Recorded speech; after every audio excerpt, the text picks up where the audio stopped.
Hello दोस्तों, नमस्ते, प्रणाम। आइए आप लोग के बीच में बहुत सुंदर प्यारा एक गारी गीत गाने जा रहे हैं। गोरी गोरी बहिया सबुजी रंग चूड़िया हो,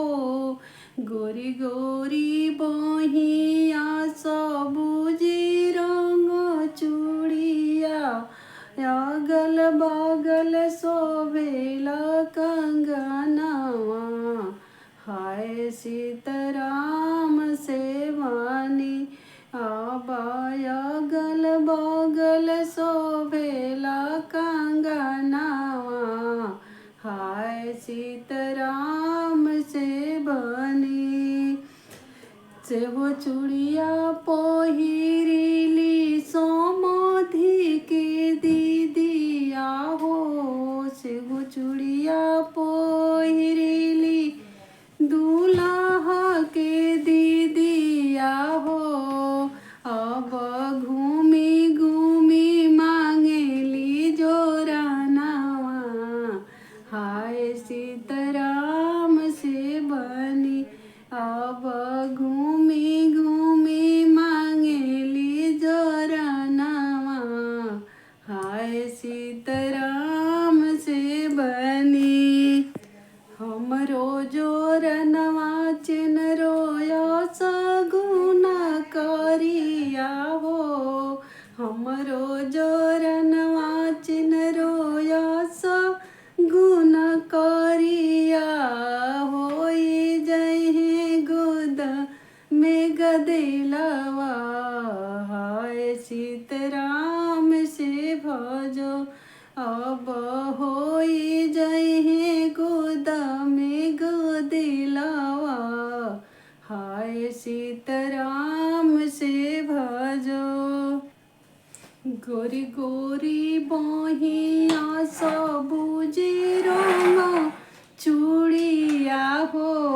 गोरी गोरी बहिया सबुज रंग चूड़िया,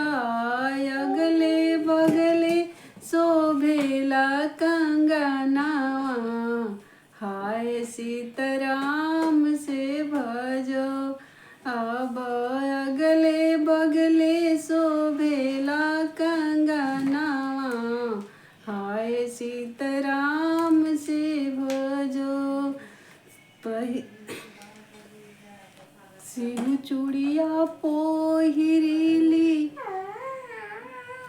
दीदिया समधि के बहिना,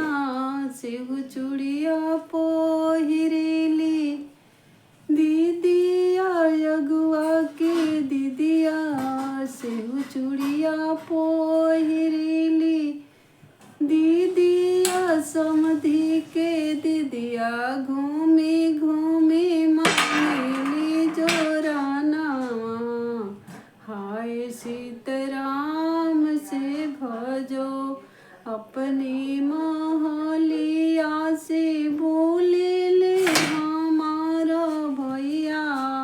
अपने महलिया से बोले ले अपना चाचाया, चिन्हरो दे हम जोरानावा, हाय सीताराम से भजो, हमरो जोरनवा चिन्हरो सयग करिया हो, हमरो जोरनवा चिन्हरो असयग